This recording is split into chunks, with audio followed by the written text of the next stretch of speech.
Chers élèves, bienvenue dans cette séance que nous allons consacrer à une activité de lecture de l'acte premier, scène première du bourgeois gentilhomme.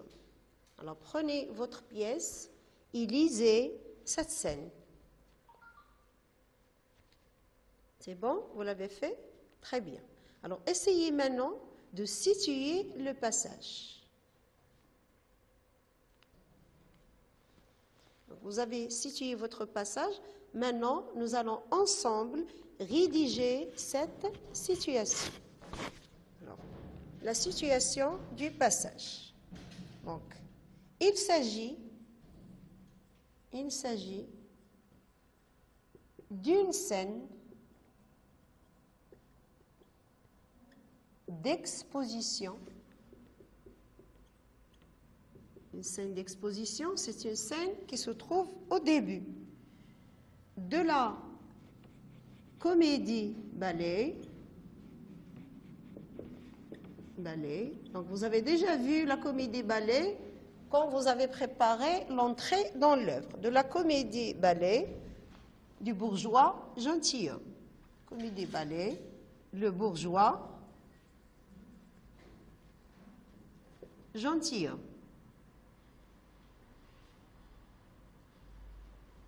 Alors, cette comédie-ballet, le bourgeois gentilhomme, écrite par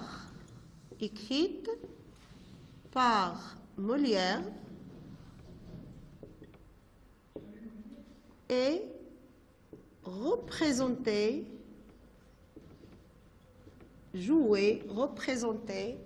pour la première fois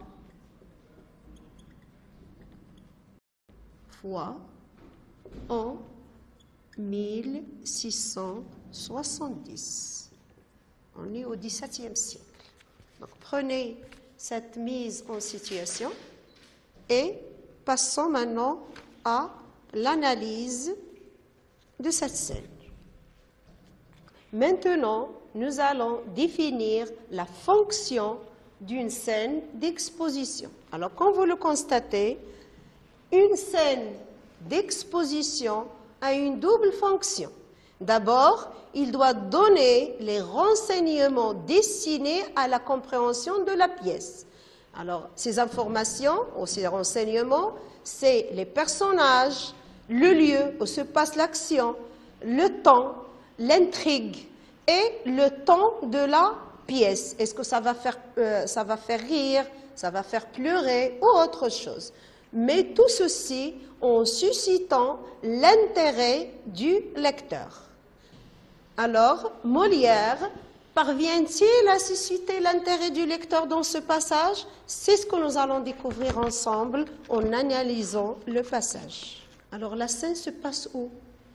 C'est dans la maison de M. Jourdain. Regardez la première didascalie, qui compose sur une table un air que le bourgeois a demandé pour une sérénade. Donc, on est dans la maison de M. Jourdain, le bourgeois. Qui sont ces personnages qui sont présents?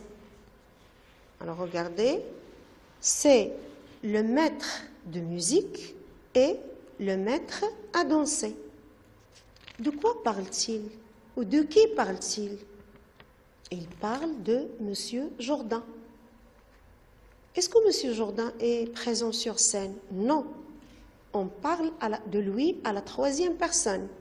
Alors regardez, dans la réplique de maître de musique, la première réplique, il vous reposez là en attendant qu'il vienne.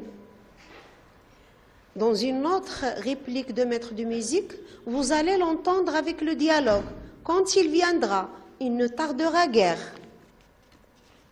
Donc, la dernière réplique de maître à danser, le voilà qui vient. Donc, le maître à danser annonce que le bourgeois est en train de les rejoindre pour parler de cette sérénade et aussi d'autres choses qu'il a demandé à ces deux maîtres de lui préparer. Alors, comment le maître de musique et le maître à danser trouve M. Jourdain? Quel est leur point de vue concernant M. Jourdain? Alors regardez dans les répliques de chacun. Donc pour maître de musique, il a dit, nous avons trouvé ici un homme, comme il nous le faut à tous deux. Ceux n'osaient une douce rente. Donc ça veut dire que M. Jourdain représente pour les deux maîtres une source d'argent, pour gagner de l'argent. Alors plus loin, regardez.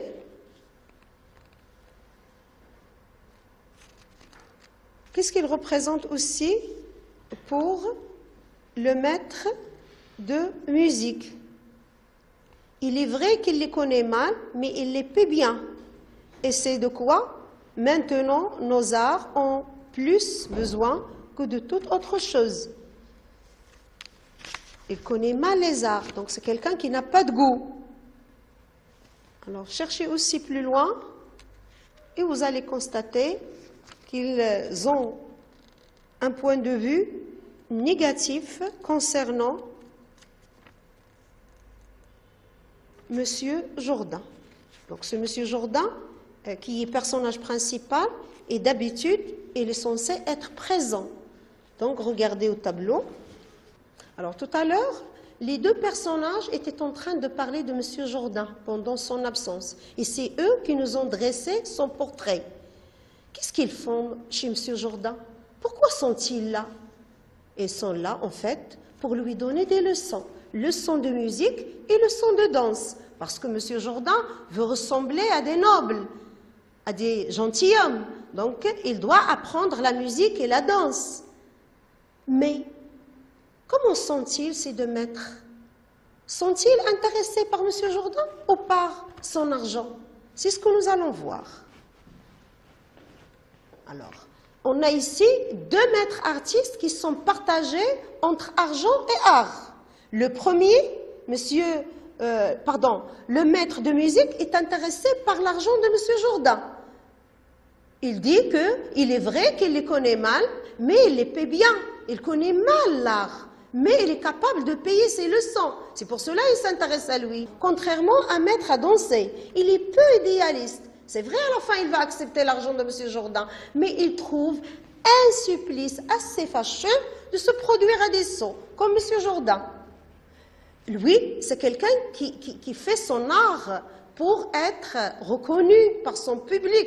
C'est pour cela qu'il est touché par la reconnaissance de son art et il dit dans ce sens, les applaudissements me touchent. Donc, qu'est-ce qu'on peut constater? Qu'on a ici deux portraits opposés. L'un aime l'argent, l'autre, il est un peu idéaliste. C'est vrai, à la fin, il accepte l'argent, mais quand même, il reste idéaliste. Mais seul l'intérêt qu'il porte à M. Jourdain et à son argent qui va les rassembler. Et c'est ce qui va créer le comique dans la scène. Donc on a deux types de comiques. Le comique de situation, c'est ce contraste entre le langage précieux de maître à danser lorsqu'il parle de son art et celui de maître de musique lorsqu'il s'intéresse à l'argent. Donc il est un peu réaliste et il parle de l'importance de l'argent pour lui. Mais ce qui bien sûr va faire rire le public ou le lecteur, c'est ce décalage entre un langage précieux et un langage réaliste, presque terre à terre. Chers élèves, bonjour. Bienvenue dans cette activité de langue qui va porter sur les pronoms relatifs. Alors, observons ensemble ce corpus. Oui, c'est un air pour une sérénade que je lui ai fait composer ici. Ne m'en parlez point à travailler pour des personnes qui soient capables de sentir les délicatesses d'un art. C'est un homme, à la vérité, dont les lumières sont petites. Alors, comme vous le constatez, ce sont trois phrases qu'on a relevées dans le premier passage que nous avons étudié dans l'activité de lecture, le bourgeois gentilhomme, acte premier, scène première. Alors, observez bien ces phrases. Qu'est-ce que vous constatez? Donc, dans la première phrase, on a employé le pronom relatif simple « que ». Dans la deuxième phrase, on a remplacé le pronom relatif simple « qui ». Et dans la troisième, on a utilisé « dans ». Alors, quel est le rôle de « que », « qui » et « dans ces phrases? Alors, regardez. Oui, c'est un air pour une sérénade que je lui ai fait composer. En fait, cette phrase est le résultat de deux phrases indépendantes. Oui, c'est un air pour une sérénade. Je lui ai fait composer ici cet air pour une sérénade. Donc, pour éviter la répétition, on a remplacé le mot qui se répète ou toute cette phrase qui se répète, c'est un air pour une sérénade, par que. Alors, quelle est la fonction de cette phrase ou de cette expression qui est remplacée par que? Je lui ai fait composer cet air pour une sérénade à la fonction COD. Donc, le que, c'est un pronom relatif qui remplace un complément d'objet direct. Donc, regardons maintenant la deuxième phrase. Qui? Ne m'en parlez point à travailler pour des personnes qui soient capables de sentir les délicatesses d'un art. En fait, cette deuxième phrase aussi, c'est le résultat de deux phrases.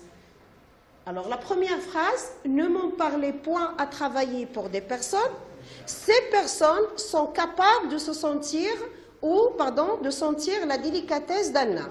Donc, pour ne pas répéter les personnes capables, voilà, on a remplacé par qui. Donc, les personnes qui sont capables de sentir la délicatesse d'art à la fonction sujet.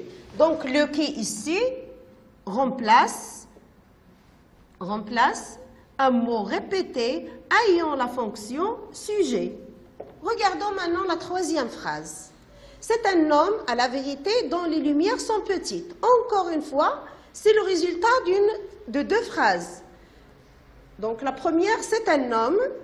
Les lumières, dans la deuxième phrase, les lumières de cet homme sont petites. Donc, pour ne pas répéter cet homme, on a les lumières de cet homme, on a remplacé par dans. Donc, le dans remplace un mot répété qui a la forme de plus non. Alors, ce de plus non, soit qu'il peut être un complément de nom ou d'adjectif, ou ça peut être aussi un complément d'objet indirect. Alors maintenant, passons à la définition d'un pronom relatif simple. C'est quoi un pronom relatif simple? En fait, c'est un mot outil qui sert soit à éviter la répétition, à relier deux propositions ou deux phrases et à donner plus de précision. Regardez cette phrase. Je fais les visites de lieux habituels que les touristes aiment. On pourrait s'arrêter sur « je fais les visites de lieux habituels ». Mais nous, on voulait préciser plus de quel lieu s'agit-il. Il s'agit de ces lieux que les touristes aiment. Donc, le pronom relatif donne plus de précision à ce que nous voulons préciser. Donc, prenons la définition ensemble.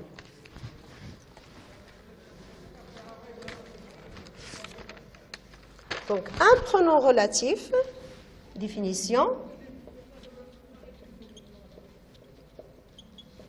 un pronom relatif, et bien sûr, ici, on parle des pronoms relatifs simples, sert à relier deux phrases ou deux propositions. Deux phrases et à ne pas répéter, un nom ou un pronom. Un nom ou un pronom. En donnant plus de précision. Chers élèves, passons maintenant à un exercice d'application. Lisons la consigne. complété par le nom relatif qui convient. Qui, que, dont, avec qui. Alors la première phrase, voilà les amis, j'ai rencontré hier. La deuxième phrase, vous avez trouvé un hôtel, vous plaît. Troisième phrase, je suis un guide, vous pouvez discuter. La quatrième et la dernière phrase, nous allons assister à ce spectacle, je vous ai parlé. Prenez votre temps, complétez l'exercice. Ça y est, vous avez fait l'exercice très bien. Corrigeons-le ensemble. Donc, voilà les amis que j'ai rencontrés hier. Pourquoi le que? Parce que j'ai rencontré les amis, donc le mot ami a la fonction complément d'objet, donc je le remplace par que. Vous avez trouvé un hôtel qui vous plaît. Alors l'hôtel vous plaît. Donc l'hôtel a la fonction sujet, on l'a remplacé par qui? Passons à la troisième phrase. Je suis un guide avec qui vous pouvez discuter. Parce qu'on discute avec une personne. La dernière phrase. Nous allons assister à ce spectacle dont je vous ai parlé. Donc, je vous ai parlé du spectacle. Donc, on a 2 plus non. C'est pour cela qu'on a remplacé par dont. Merci pour votre attention.